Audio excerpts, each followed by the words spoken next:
Assalamualaikum warahmatullahi wabarakatuh. Waalaikumsalam Eh, warahmatullahi rekan pemirsa, eh, mandarnesia.com. Pada kesempatan ini saya akan berbincang dengan salah seorang tamu kami yang eh, saya pikir sudah sangat dikenal publik di Polili Mandar secara khusus. Dan malam ini kita ingin mengelaborasi bagaimana beliau dalam perihal perjalanan hidupnya, review tentang sepak terjangnya atau jejaknya selama ini mulai dari masa muda sampai kemudian memasuki masa purna bakti sebagai salah satu pemimpin senior di Pulau Limana. Kami akan berdialog dengan beliau. Assalamualaikum, Anda.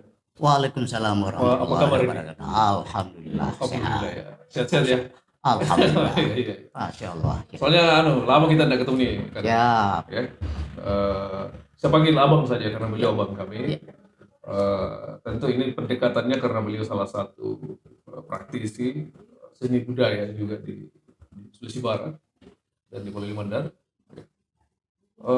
Ada yang menarik ini kan ya, karena banyak gambar yang beredar di jalan di mana-mana gitu kan. Ya. Kamu lihat kakaknya juga ikut di situ kan, pasang foto kan. Insya Allah. Gitu. Ya. Insya Allah. Tapi itu hanya akan menjadi intro dulu ya, karena Ya. saya ingin mereview lebih jauh dulu. Baik. Ya. Sebenarnya bagaimana menceritakan masa kecil ini kan sebagai seorang Darwin Badarudin. Ya.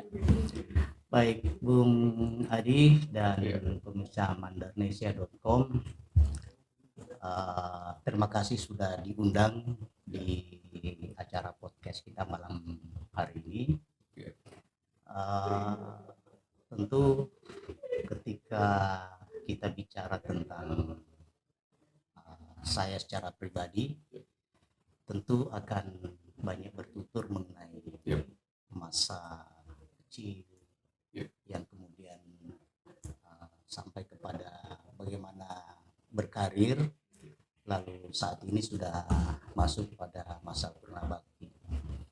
Ya, saya lahir di Polewali, Ya. 22 Agustus 1961. Ya, insya Allah Agustus tahun ini berarti sudah masuk pada usia ke-63. 63. Iya. 63 atau 36? Semangat ya, semangat ya. Semangat juga. Iya. Ya. Tidak banyak yang istimewa dari masa kecil kami. Yang pasti bahwa kehidupan kota Polewali tua pada masa itu, di mana aktivitas seperti bongkar muat di pelabuhan kota Polewali waktu itu masih sangat ramai. Pelabuhan Polewali itu ya masih. Pelabuhan Polewali. Bongkar muat untuk barang terutama kopra dan beras dari Mandar ini, dari Polewali Mandar. Dan waktu itu kami memanfaatkan masa kecil dengan memanfaatkan kondisi ketika itu. Jadi belajar berenang, akrab dengan laut, lalu kemudian bermain di kapal, berenang ke kapal, lalu kemudian berinteraksi dengan teman-teman ketika itu memang sesuatu yang sangat mengasihkan.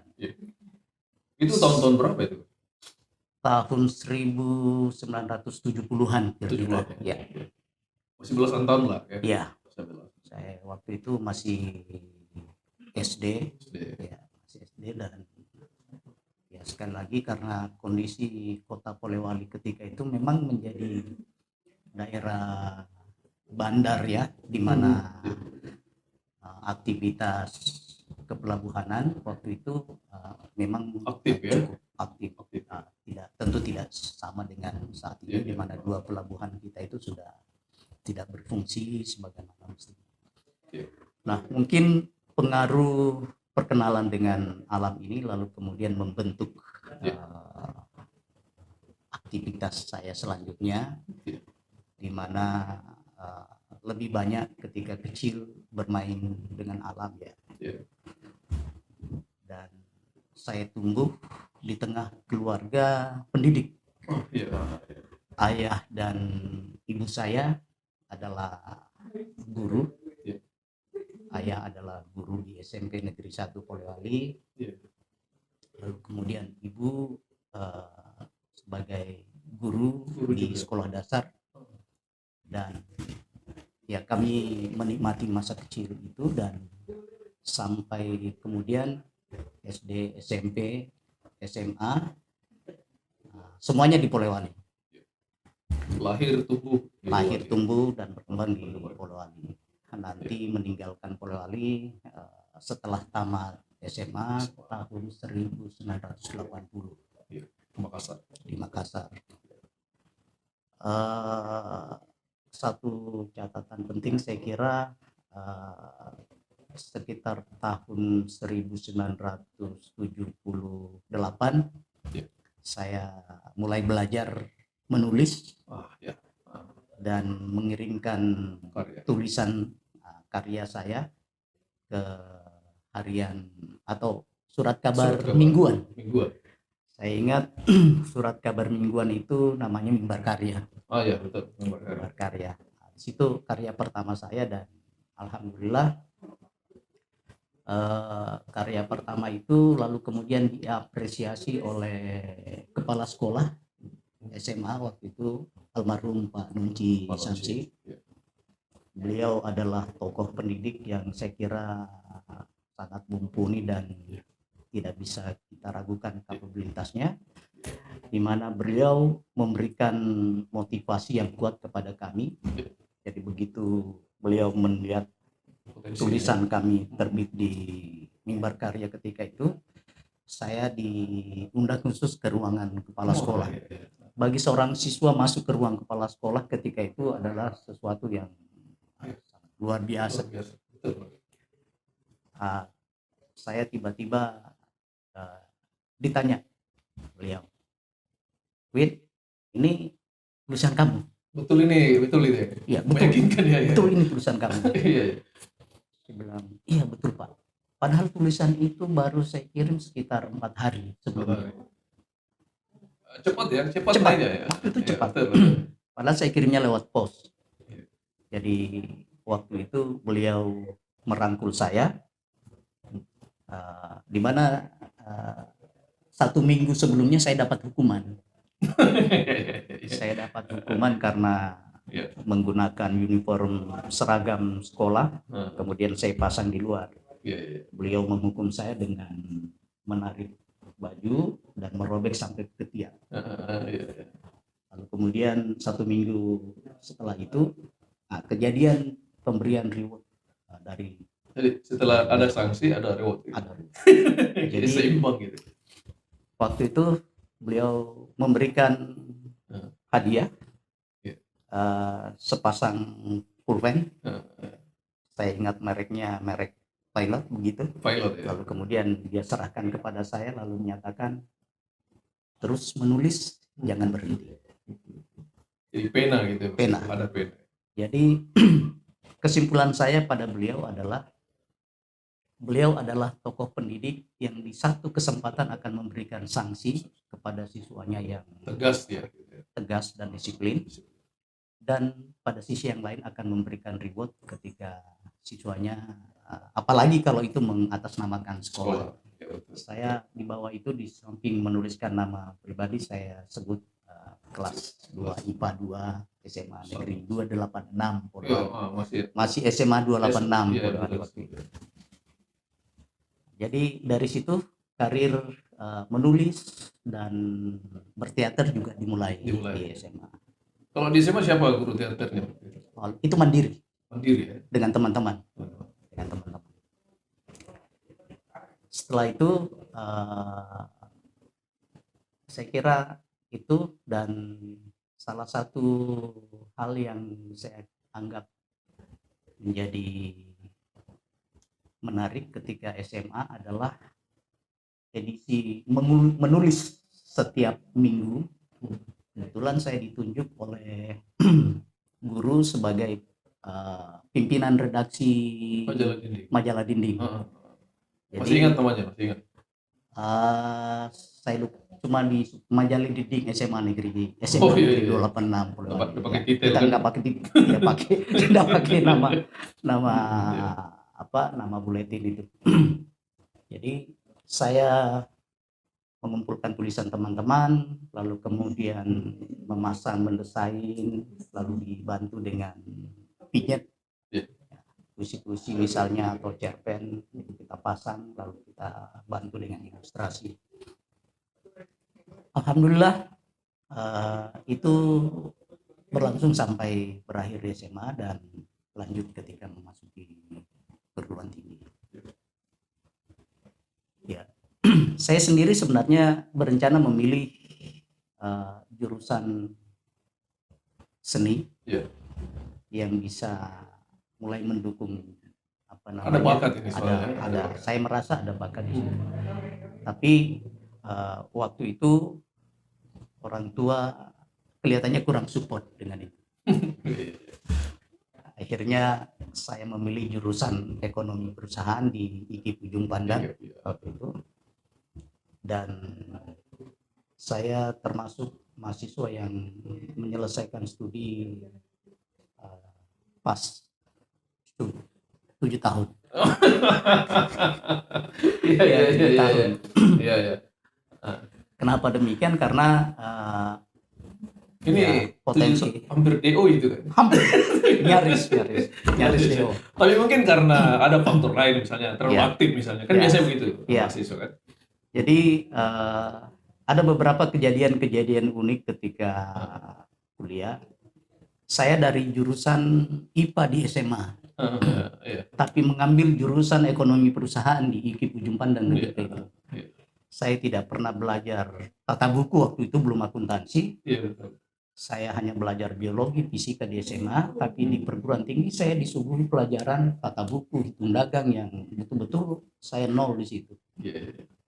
Belum ada Google kan? Belum ada Google. Belum ada. Akhirnya saya sekelas dengan Bung Tamsil Lindrum yang anggota DPD RI saat ini. Kami satu kelas. Waktu itu kami ada ujian tata buku. Jadi ujian tata buku itu disiapkan kertas double folio. Kita harus mengerjakan neraca lajur dan jurnal yang harus diselesaikan dalam waktu sekitar 3 jam. Hari itu hari Rabu. Saya ingat sekali hari Rabu. Besoknya hari Kamis itu hari di mana Harian Fajar menerbitkan kolom puisi remaja. Betul. Jadi waktu ujian saya sudah mikir, tidak satu pun soal yang muncul di dalam ujian itu yang saya bisa jawab dengan baik.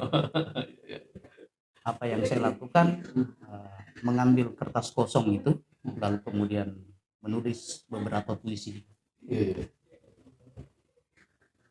Pengawas ujian yang kebetulan dosen pengampu dari mata kuliah tata buku itu melihat, dan ketika itu bikin puisi nih. Ya, dia lihat terus menyuruh saya untuk segera meninggalkan tempat karena Anda membuat aktivitas selain tugas yang saya berikan, silakan saja, katanya, keluar. Ya, saya keluar dan langsung ke redaksi Harian Fajar waktu itu yang dekat dari kampus IKIP lama di Jalan Sultan Hasanuddin ke Jalan Ahmad Yani. Ya, saya masukkan tulisan itu dan alhamdulillah saya serahkan siang. Besoknya 3 puisi itu kemudian terbit. Urusan ujian tadi gimana? Urusan ujian terpaksa tidak lulus. Teman-teman menyayangkan saya. kamu sih mestinya sabar menunggu, nanti dapat apa namanya pelampung dari kita. Atau keringanan gitu. Sudahlah, saya harus mengikuti proses, saya harus belajar dengan baik. Bagaimanapun juga ini adalah pilihan saya atas dorongan dan arahan orang tua. Saya mencoba untuk belajar dengan sungguh-sungguh dan akhirnya bisa selesai meskipun dengan waktu yang 7 tahun. Selain itu, selain aktivitas menulis, saya juga kemudian aktif membina teman-teman di beberapa tempat di Kota Makassar. Tapi kan di Makassar itu mungkin sudah ada persentuhan dengan seniman-seniman di sana. Iya. Sudah ada ya? Ya, sudah berinteraksi dengan teman-teman seperti Senior, ya?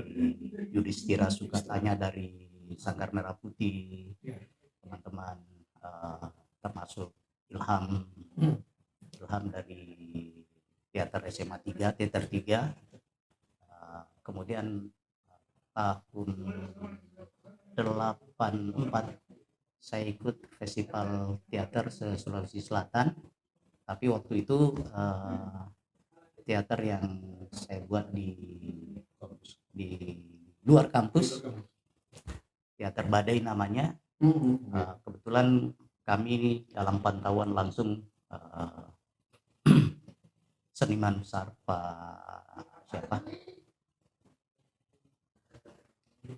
saya lupa namanya, beliau memberi Pak Fahmi Sarip. Pak Fahmi Sarip ini ikut memberikan berkontribusi terhadap upaya kami ketika itu untuk membawa teater dari kampung di Perumnas untuk ikut masuk ke festival teater di Dewan Kesenian Makassar. Ya. Sudah ada di KM. Ya, alhamdulillah beberapa kawan-kawan masuk dalam nominasi pemeran terbaik. Ya, sayangnya memang ketika itu kita hanya sampai pada nominasi itu. Dan kemudian saya masih terus bergelut di dunia teater dan memprakarsai berdirinya Teater Aksara di Fakultas Ilmu Sosial di ketika itu. Ini pertanyaannya, ini sudah selesai tapi masih terus aktif berteater? Belum selesai. Belum selesai ya? Belum selesai. Nah, inilah penyebabnya. Saya kira salah satu penyebab. Ada satu kejadian ketika itu kita dapat tawaran untuk mentas di Bone, Kabupaten Bone. Waktu itu bersamaan dengan jadwal ujian. Ya. Saya kira informasi ini bukan untuk diikuti. Ya. Kenapa waktu itu tidak ada pilihan pindah ke fakultas lain saja yang berhubungan dengan hobi ini? Kenapa orang ekonomi tapi tetap main di panggung, kan gimana? Ya. Saya coba untuk kadang-kadang dapat motivasi dari teman-teman, dari senior yang lain. Yeah. Beliau mengatakan, ya banyak seniman kita sambil kuliah di kedokteran. Ya. Contoh misalnya Pak Dokter Acak itu seniman besar tapi kuliah sebagai dokter. Yeah. Jadi waktu itu saya berpikir betul juga ini, kita coba tetap menggeluti. Ada contoh ini. Ada contoh ini. Cuma konsekuensinya seperti itu. Iya. Ketika ada tawaran misalnya mentas di daerah yang bersamaan dengan ujian, terpaksa ya menomorsatukan teater. Saya bilang kalau ujian kan masih ada tahun depan, masih ada semester depan. Mengulang gitu ya? Mengulang depan. Jadi saya kira itu ada hikmahnya karena dengan begitu bisa dekat dengan dosen-dosen yang setiap ada pertunjukan saya beri tiket kepada mereka. Mereka kemudian tahu, oh pantas mahasiswa saya ini bisa selesai cepat karena aktivitasnya banyak di teater. Ya begitu, Bung Adi. Jadi tahun 1987 awal saya menyelesaikan studi di IKIP Ujung Pandang dan mulai berkarir sebagai guru honorer Di Makassar. di Polewali. Oh, kembali, langsung Ya, kembali. kembali ke Oh, Polewali. ya. Saya mulai belajar mengajar di SMA PGRI yang waktu itu termasuk salah satu sekolah swasta yang cukup besar. Itu PGRI siapa lagi yang didirikan? PGRI Polewali. PGRI Kabupaten Polman waktu itu. Oh, Polewali iya. Polman. Lumayan waktu itu sekolah itu untuk tingkat 1 saja, kelas 1 itu ada 9 kelas. Iya. Kelas 2 dan kelas 3-nya ada 5 kelas. Jadi termasuk sekolah swasta yang cukup besar, dan saya belajar dari sana. Kemudian tahun 1988 saya kemudian ditempatkan sebagai guru negeri CPNS di SMIA Negeri Pinrang. Ya, SMIA Negeri. Penempatan saya pertama di SMIA Negeri Pinrang. Nah, di sana saya tidak sampai setahun karena diminta untuk mutasi ke Polewali, dan saya terima saja. Saya ke Polewali dan mengajar di SMIA Negeri 1 Polewali. Lalu kemudian berubah nama menjadi SMK Negeri 1 Polewali. Saya ikuti perjalanan karir saya sebagai tenaga pendidik di SMK. Saya mengajar, sudah mulai mengajar akuntansi, ngajar tata buku yang selama ini ketika SMA tidak ada, yang punya pengalaman cukup unik waktu kuliah itu. Jadi ternyata dengan kemauan dan kerja keras, alhamdulillah bisa jadi pengajar. Bahkan teman saya yang tadinya ngeledek waktu kuliah, beliau menanyakan, ternyata bisa ya ngajar akuntansi. Bagaimana siswa-siswamu bisa belajar dari guru yang beberapa kali tidak lulus? Saya bilang itu masa lalu. Ya. Jadi di SMK saya terus berproses sampai kemudian tahun 2001. Jadi tidak pernah pindah-pindah lagi di SMK? Nggak pernah lagi di SMK Negeri 1 Polewali. Berkarir di sana. Sampai 2006 ya di situ ya? Iya. 2001 kemudian saya mengikuti seleksi nasional calon kepala SMK. Ya, kita mengikuti proses seleksi itu secara berjenjang sampai ke tingkat nasional, harus mengikuti diklat nasional selama 3 bulan, dan saya mengikutinya di Medan, Sumatera Utara. Alhamdulillah bisa lulus dengan baik dan kembali. Dan salah satu peserta diklat calon kepala sekolah ketika itu yang mengikuti diklat dan menandatangani ijazah adalah saya. Karena waktu itu Pak Bupati, Pak almarhum Pak Hashim Mangkabarani, sebelum saya berangkat sudah memberikan SK pelaksana sementara, pelaksana tugas sebagai kepala SMK Negeri 1 Polewali. Jadi waktu itu saya terpaksa harus pulang 2 hari di Makassar, tidak ke Polewali. Teman-teman dari Polman yang bawa ijazah ke Makassar untuk ditandatangani. Apa yang kemudian setelah, karena saya mendengar di periode 2001-2006 itu Bang Darwin ini banyak melakukan terobosan. Ya. Apa saja yang bisa kita serap? Ya, saya mencoba untuk bekerja sama dengan beberapa perguruan tinggi untuk memberikan pendampingan kepada anak-anak kami. Satu diantaranya adalah dengan Yayasan Patria Arta. Kami melaksanakan kegiatan pertama di Indonesia, yaitu Olimpiade Akuntansi. Meskipun pesertanya hanya SMK Akuntansi Sulawesi Selatan. Sulawesi Selatan waktu itu termasuk, waktu itu belum Sulawesi Barat. Jadi tapi itu dianggap sebagai model sesuatu yang baru, bahwa ini adalah kegiatan pertama dalam bentuk olimpiade, di mana akuntansi itu ternyata bisa diolimpiadekan gitu. Kegiatannya ada cermat akuntansi, lalu kemudian banyaklah kegiatan-kegiatan yang berhubungan dengan kompetensi akuntansi. Lalu kemudian saya juga kemudian menginisiasi pembuatan ICT Center, Iya betul. Pusat Itu yang akrab Pusat kami Teknologi dengar. Informasi dan Komunikasi. Dan waktu itu SMK Negeri 1 Polewali ketika itu menjadi pelopor dimulainya teknologi informasi dengan memanfaatkan internet. Meskipun waktu itu kami masih menggunakan teknologi dial up Telkom. Iya betul. Jadi belum ada Telkomsel, belum ada fasilitas waktu itu.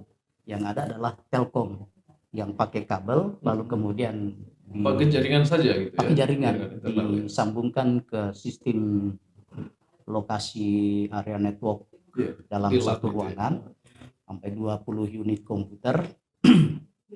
20 unit komputer ini juga hasil ngemis-ngemis ke beberapa instansi termasuk ke Jakarta, dan alhamdulillah kami disupport. Dan ICT Center ini itu dianggap sebagai pelopor di Sulawesi Barat. Iya, Sulawesi Barat.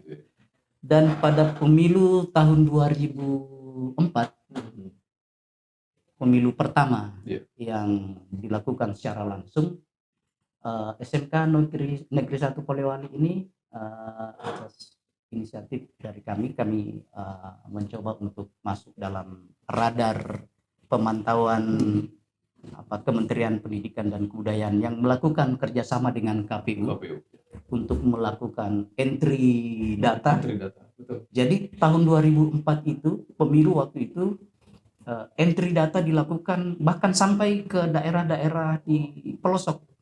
Di Tutar waktu itu saya kira anak-anak SMK 1 Polewali inilah yang pertama membuka jaringan akses internet dari Tutar lalu mengirim data ke pusat data KPU waktu itu.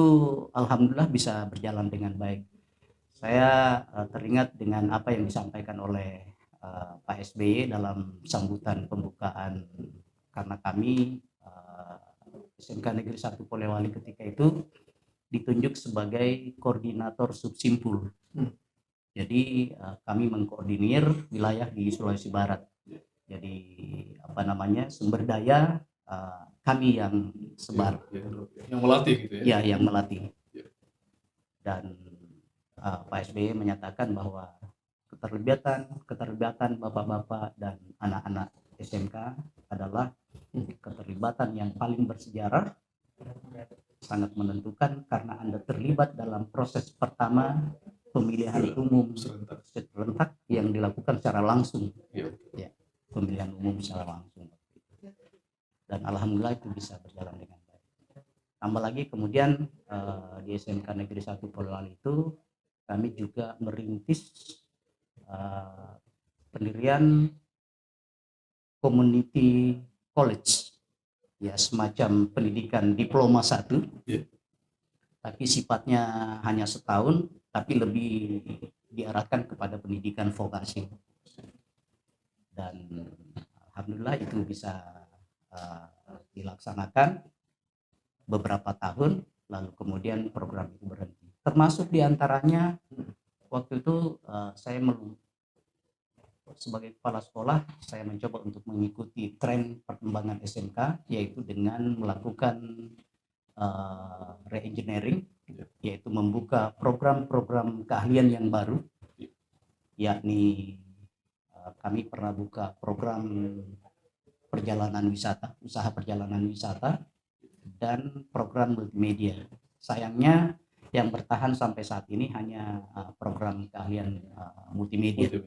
Sementara usaha jasa pariwisatanya rupanya oleh teman yang melanjutkan perjuangan kami kewalahan dalam hal penyiapan instruktur dan sumber daya pengajar. Ya. Terus bagaimana ceritanya kemudian? Apakah dengan banyaknya portofolio, ini kan prestasi yang kemudian membuat Bang Darwin ini bisa langsung melompat jadi kepala dinas? Kira-kira begitu ya? Panjang sekali portofolio tadi. Jadi mungkin seperti itu. terpantau oleh radar pimpinan. Iya, tentu saja.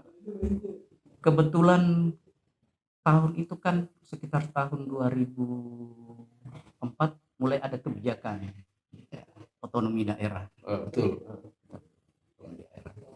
Jadi di mana seorang tenaga fungsional itu bisa beralih fungsi ke struktural. Jadi atau memang ada obsesinya? Enggak ada sama sekali. Enggak ada sama sekali. Iya. Ada sama sekali. Saya prinsipnya dalam sebenarnya fokus saja di Iya, jurusan ini kan? jurusan itu. Iya. Saya hanya punya prinsip dalam berkarir selama ini, yaitu seperti mengikuti arus air mengalir. Yang penting tidak tertabrak. Dan akhirnya tahun 2006 mungkin karena terpantau dari radar pimpinan, saya kemudian dicoba untuk beralih ke Dinas Pendidikan sebagai Kepala Bidang Pendidikan Menengah. Jadi masuk struktural. Masuk di struktural. Di sana lalu kemudian membuat beberapa inovasi. Jadi bikin portofolio baru lagi kan? Portofolio baru lagi di kegiatan struktural. Jadi saya mencoba untuk memulai dengan program subsidi sekolah menengah, karena waktu itu regulasi dari pemerintah pusat menghapuskan bantuan operasional sekolah untuk sekolah-sekolah SMA, SMK derajat. Jadi waktu itu saya kemudian berunding dengan teman-teman, termasuk melaporkan ke kepala dinas bahwa SMA ini akan kewalahan di tengah gempuran keterbukaan, di mana masyarakat sudah mulai melihat bahwa kontribusi masyarakat terhadap penyelenggaraan pendidikan itu mulai dipersoalkan ketika itu. Jadi saya bilang satu-satunya hal yang bisa kita lakukan adalah meringankan beban orang tua dengan memberikan porsi subsidi sekolah menengah. Akhirnya tahun 2006 itu dimulailah inovasi dengan subsidi sekolah menengah, dan itu disambut baik oleh Pak Bupati. Itu sifatnya subsidi silang ya waktu itu? Tidak, dia langsung dari pemerintah kabupaten memberikan subsidi persis dengan hitungannya unit cost yang untuk bantuan operasional sekolah persis sama dengan itu. Sangat tergantung dari jumlah besar jumlah siswa yang ada di sekolah itu. Lalu kemudian diberikan juknis item-item pembelanjaan yang bisa dilakukan dengan subsidi sekolah menengah itu, mana yang boleh dan mana yang tidak boleh. Itu yang kita lakukan, dan termasuk diantaranya kegiatan pencanangan wajib belajar 12 tahun, yaitu di Dinas Pendidikan Kabupaten Polewali Mandar kita coba. Saya hanya 2 tahun di Dinas Pendidikan di bidang pendidikan menengah. Lalu kemudian tahun 2008 saya dimutasi ke Sekretaris Dinas Kebudayaan dan Pariwisata. Dinas Kebudayaan Pariwisata waktu itu agak laju ya, agak cepat gitu. 2 tahun ya. 2 tahun ini agak cepat ini, 2 tahun ini. Jadi angka 2 tahun ini rupanya dia menjadi sangat istimewa dalam perjalanan karir selanjutnya. 2 tahun sebagai Kepala Bidang Pendidikan Menengah, lalu kemudian dipromosi menjadi Sekretaris Dinas Kebudayaan dan Pariwisata, jadi dari eselon 3B ke eselon 3A. 2 tahun kemudian? Iya, 2 tahun. Saya waktu itu adalah sekretaris pertama di Dinas Kebudayaan dan Pariwisata, karena saya adalah pejabat sekretaris yang pertama mengisi kelembagaan baru Dinas Kebudayaan dan Pariwisata yang sebelumnya hanya kantor. Betul. Ya, hanya kantor diisi oleh pejabat eselon 3. Pada waktu itu sudah kepala dinasnya sudah eselon 2. 2 tahun jadi sekretaris, lalu kemudian diangkat jadi Kepala Dinas Kebudayaan dan Pariwisata. Gitu seterusnya. Lalu kemudian catatan-catatan yang menjadi underline ketika menjadi Kepala Dinas Kebudayaan dan Pariwisata adalah keberhasilan teman-teman tentu tim di Dinas Kebudayaan dan Pariwisata untuk meningkatkan jumlah kunjungan wisatawan, terutama wisatawan mancanegara sampai 2.300%, yang kenaikannya itu sangat spektakuler. Oleh BPS ketika kami sampaikan data itu dikonfirmasi, diklarifikasi. Kenapa sampai terjadi kenaikan begitu signifikan, bahkan dianggap sebenarnya terobosan apa waktu itu ya membuat dia melonjak gitu kan? Kami mencoba untuk membangun komunikasi dengan beberapa tour leader. Tour leader yang ada di Sulawesi Selatan, termasuk tour leader yang ada di Toraja. Ternyata pesisir Sungai Mapilli ini yang kita miliki ini adalah kawasan konservasi yang luar biasa. Jadi hasil penelitian mereka, ternyata mereka melakukan riset terkait dengan potensi yang ada di Sungai Mapilli. Jadi susur sungai ya? Yang pertama yang mereka temukan adalah ada migrasi jenis burung tertentu dari Australia setiap bulan Maret dan bulan September. Burung pelikan ya? Ya, termasuk burung pelikan. Gitu ya. Ya, burung pelikan. Lalu kemudian ada burung elang merah leher putih, kemudian ada biawak yang seukuran sadel motor yang kebiasaannya di atas pohon. Jadi di atas pohon. Jadi begitu melihat ada bangkai atau apa, ya kita terjun bebas dari atas pohon. Dan itu terpantau oleh mereka. Itulah yang kemudian menaikkan posisi kunjungan wisata kita waktu itu. Dari catatan kita cuma sekitar 10 sampai 20 orang paling banyak dalam 1 tahun. Jadi pada tahun pertama Maret tahun itu sudah terjadi kenaikan sampai 150 orang wisatawan. Mereka datang berlabuh di muara Sungai Mapilli dengan kapal pesiar. Kemudian mereka turun menggunakan perahu karet, masuk menyusuri sampai masuk ke Desa Rumpat. Nah, itu catatan yang saya kira cukup spektakuler waktu itu, bahwa kita punya kan ukuran pariwisata itu termasuk kunjungan wisatawan. 2 tahun sebagai Kepala Dinas Kebudayaan dan Pariwisata, akhirnya saya kembali terpromosi menjadi Asisten Perekonomian dan Pembangunan. Kembali ke jurusan Asisten ekonomi kan?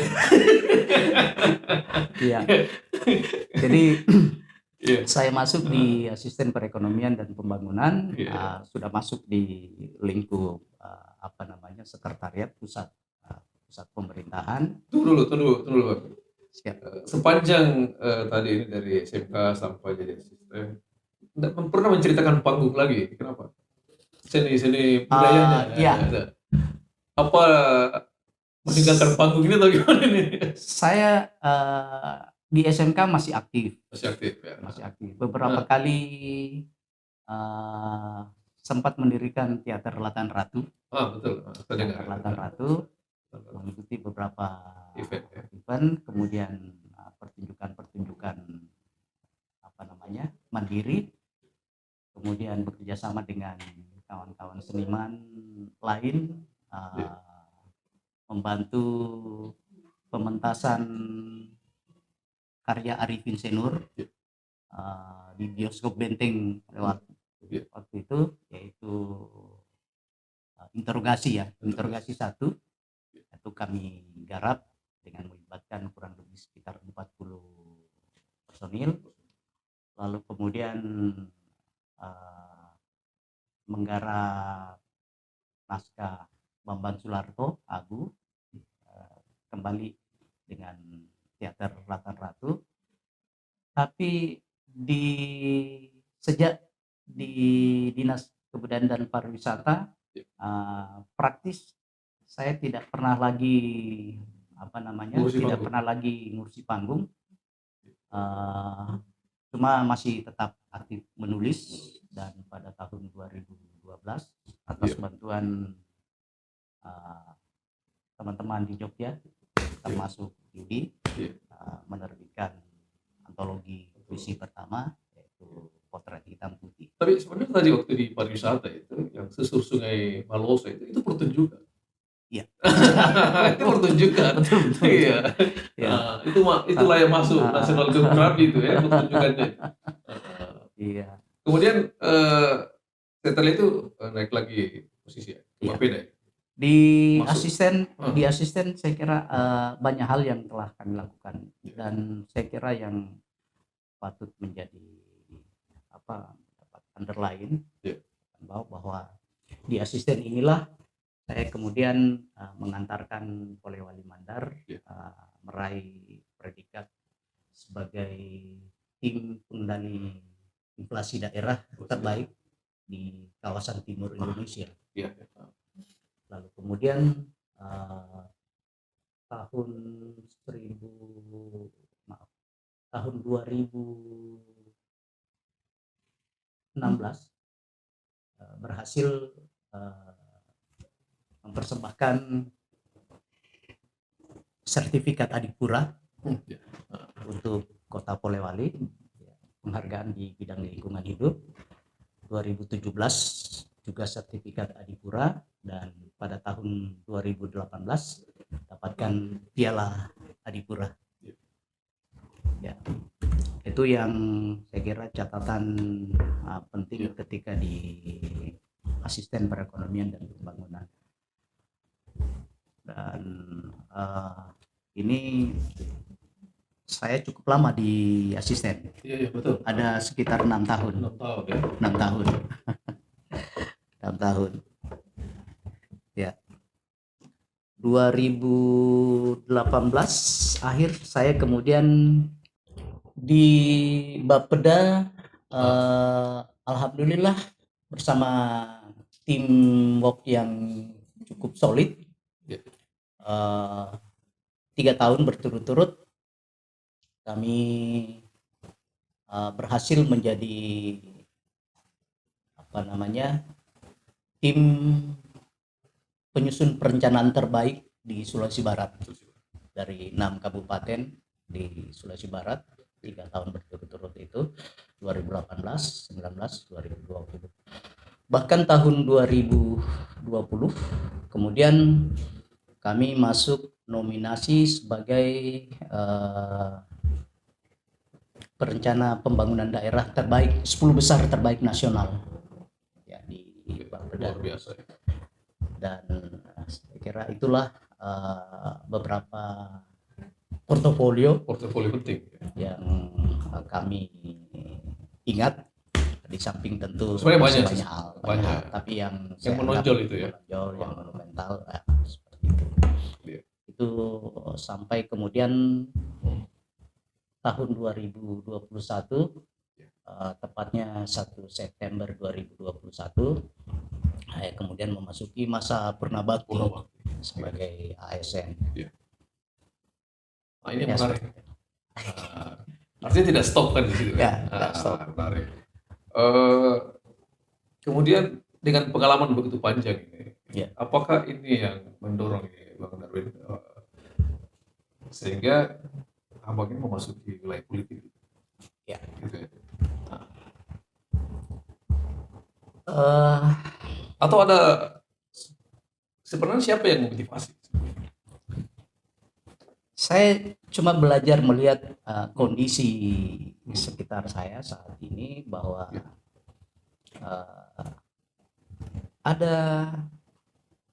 masih ada kesempatan yang diberikan oleh Allah kepada saya untuk memberikan bakti saya kepada bangsa dan negara, terutama kepada daerah.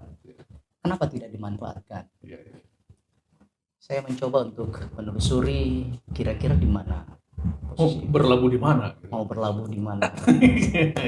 Akhirnya saya mencoba untuk belajar melihat profil semua partai politik yang ada. Ternyata saya menjatuhkan pilihan yang partai politik yang kira-kira dari sisi ideologi dan misi yang dikembangkan itu sesuai dengan apa namanya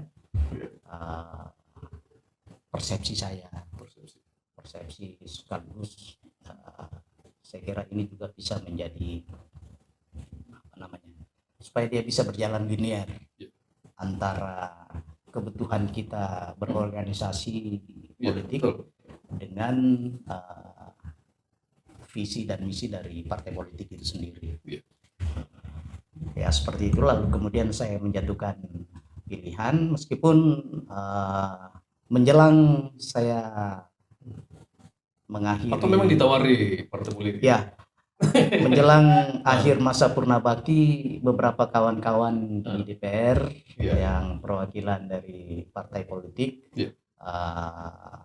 mengajak untuk bergabung, kasih ruang gitu kan, memberikan ruang, ayo bergabung katanya. Karena ya beberapa tahun terakhir sejak dari asisten sampai ke Bapeda, saya kebetulan selalu masuk dalam tim anggaran pemerintah daerah, TAPD. Gitu ya. Saya selalu tergabung dalam TAPD, dan ya forum itu adalah forum interaksi. Kita paling banyak dengan kawan-kawan dari DPR yang representasi dari partai politik. Ya sekali lagi saya menjatuhkan pilihan kepada apa sebut partainya. Enggak apa-apa. Kan sudah ada. Iya. Saya menjatuhkan pilihan ke Partai Nasdem. Partai Nasdem. Dan sebelum ditetapkan diterima sebagai anggota Partai Nasdem, saya mengikuti apa namanya penelusuran oleh tim dari Dewan Pimpinan Pusat. Jadi wawancara dilangsungkan secara langsung melalui aplikasi Zoom, dan ya alhamdulillah saya mencoba dengan tekad Bismillahirrahmanirrahim untuk memasuki dunia yang baru, dunia legislasi, yang saya kira tetap punya hubungan. Kalau selama ini kita bergerak di eksekutif, mengeksekusi beberapa kegiatan-kegiatan yang sifatnya terutama dalam penyusunan program dan perencanaan. Dan kemudian mudah-mudahan jika Allah menakdirkan untuk bisa terpilih sebagai anggota DPRD, ya saya kira ini menjadi bekal penting dalam menjalankan karir sebagai politisi di Kabupaten Polewali Mandar. Ya mohon doanya kawan-kawan semua. Di dalam proporsi sebagai politisi dengan begitu banyak portofolio kan, ya. Ini kan tidak gampang menemukan profil ya, seperti yang Anda sebutkan. Sekarang karena sudah di luar pemerintah, 2 tahun terakhir ini praktis ya. Bagaimana memotret sesungguhnya? Eksekutif itu dari luar. Kan selama ini Kang Anda di dalam merencanakan program dan sebagainya. Nah, sekarang kita berada di luar, kira-kira bagaimana memotret ke dalam? Memang betul. Cara terbaik untuk memotret itu adalah keluar dari zona terbatas itu. Kodok yang berada di dalam tempurung akan menganggap bahwa langit itu, bumi itu hanya sebatas ruang yang ada di dalam tempurung. Tapi begitu dia keluar, dia akan melihat dunia yang sangat luas. Saya kira seperti itu. Ini puisi atau memang? Nah, ini analogi sederhana. Saya kira masuk sair tadi sederhana. Bahwa ternyata selama ini karena asik di dunia birokrasi, lalu kemudian kadang-kadang kurang bisa memotret diri sendiri. Mengevaluasi. Banyak orang yang bisa melukis wajah orang lain, tapi begitu disuruh untuk melukis wajahnya sendiri, kadang-kadang gagal gitu. Kecuali selfie ya. Jadi saya melihatnya seperti itu. Memotret Polewali Mandar lah. Ya, potret Polewali Mandar. Saya kira memang ada banyak hal yang kemudian bisa kita lihat setelah berada di luar struktur eksekutif ini, struktur pemerintahan. Antara lain memang bagaimana memotret atau melihat ternyata kinerja pemerintah daerah dalam hal ini memang harus terus diupayakan untuk dioptimalkan. Katakanlah kerja-kerja di bidang pendidikan, saya kira porsi terhadap dunia pendidikan ini perlu mendapatkan pengawalan. Kenapa? Karena sampai saat ini regulasi terkait dengan keberpihakan kita terhadap kurikulum muatan lokal itu belum ada. Perdanya belum ada. Perdanya belum ada. Berarti ini salah satu misi kita. Salah satu misi saya kira ini bocoran ini ya. Bocoran ya. Jadi atau kisi-kisi gitu. Nah, ini saya kira salah satu yang menjadi garis perjuangan kami nanti, tentu bagaimana supaya inisiatif penerbitan peraturan daerah mengenai muatan lokal ini perlu didorong dengan melibatkan semua stakeholder, teman-teman pelaku seni dan budaya. Saya kira menjadi sangat penting untuk memberikan masukan, termasuk teman-teman dari kalangan pendidik, ya, tenaga pendidik dan pendidikan di Kabupaten Polewali Mandar ini, yang kemudian nanti akan membantu kita dengan memperkuat, ya, ada regulasi yang memperkuat bagaimana budaya lokal itu kemudian bisa kita jaga dan kita kembangkan. Sama dengan apa yang beberapa waktu lalu kami di Jogja, kami studi banding ke Jogja melalui Dewan Pendidikan. Oh ya, ada yang terlupa bahwa saat ini kami juga setelah Purnabakti masuk sebagai pengurus di Dewan Pendidikan Kabupaten Polewali Mandar. Nah, menyambung tadi, beberapa waktu yang lalu kami melakukan studi pengembangan wawasan di daerah istimewa Yogyakarta. Salah satu yang mereka lakukan di sana adalah penguatan terhadap budaya kejogjaan. Dan itu terakomodir dalam muatan kurikulum lokal mereka. Saya kira ini menjadi best practice untuk pemerintah Kabupaten Polewali Mandar untuk mendorong bagaimana supaya budaya lokal kita ini bisa eksis, bisa kita lestarikan, kita pertahankan untuk kemudian kita kembangkan. Saya dari tadi mau menyimak ini. Nanti kan Bang Darwin ini kan akan masuk di Polewali, itu klaster ya, klaster untuk apa ya, persaingan elektoral, merebut suara. Apa yang mau dilakukan untuk dua daerah ini?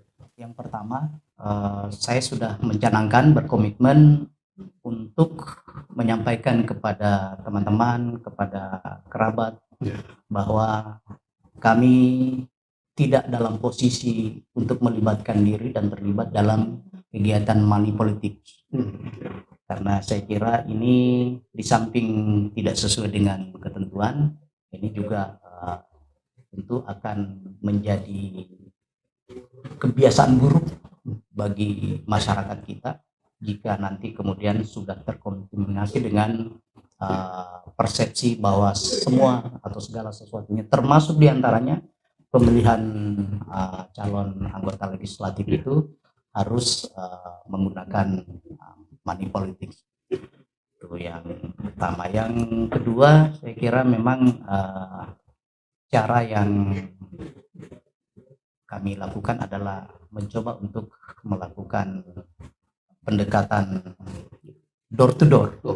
Kelihatannya memang capek, Face to face. ya, face to face. Tetapi saya kira ini adalah medium untuk membangun silaturahim kepada masyarakat yang ada di daerah pemilihan kami, yang kemudian bisa menetapkan, ya, setelah mengetahui profil kami, lalu kemudian ya tentu mereka akan kami berikan keleluasaan. Mudah-mudahan dengan strategi yang kita gunakan ini itu bisa memberikan hasil, membuahkan hasil. Karena saya tetap beranggapan bahwa money politics ini saya kira adalah salah satu cara yang saat ini memang sangat masif dilakukan oleh dugaan karena itu susah. Dugaan. Dan mudah-mudahan itu bisa kita hilangkan sehingga masyarakat kemudian bisa menentukan dan memilih, ya, baik itu calon legislatif di tingkat kabupaten, provinsi sampai ke pusat maupun DPD, termasuk diantaranya pemilihan presiden. Oke. Cluenya di situ. Ini pertanyaan terakhir. Bagaimana nih dukungan capresnya di Nasdem atau di koalisinya di Sulawesi Barat? Ya, saya kira koalisi beberapa partai pengusung dan pendukung, antara lain Partai Nasdem yang merupakan partai pertama yang mendeklarasikan Anies Baswedan sebagai calon presiden, lalu kemudian PKB, belakangan PKS dan PKB ditambah dengan Partai Umat adalah partai-partai yang diharapkan di tingkat lokal di Kabupaten Polewali Mandar dan Sulawesi Barat pada umumnya bisa berjalan dengan sesuai dengan target. Dan saya kira kami sangat hakul yakin bahwa pasangan nomor 1 Anies Baswedan dan Muhaimin ini bisa menjadi pemenang di Sulawesi Barat. Ya, saya kira seperti itu gambarannya. Saya kira sebentar ya. Ya. Karena proses pemilu ini masih berjalan dan kita berharap beliau masih ada kesempatan ini juga pekan terakhir efektif. Amin. Sebelum masa tenang ya, untuk terus berdekatan dengan masyarakat atau konstituennya. Dan bagi pemirsa mandarindonesia.com atau di kanal YouTube Mandarindonesia, kami berharap bahwa pilihan-pilihan Anda nanti itu disaring, dilakukan dengan baik untuk melihat para calon wakil rakyat kita yang sementara bertarung di pemilu 2024 ini. Sampai ketemu dengan calon lain atau narasumber lainnya. Terima kasih. Assalamualaikum warahmatullahi wabarakatuh. Waalaikumsalam warahmatullahi wabarakatuh.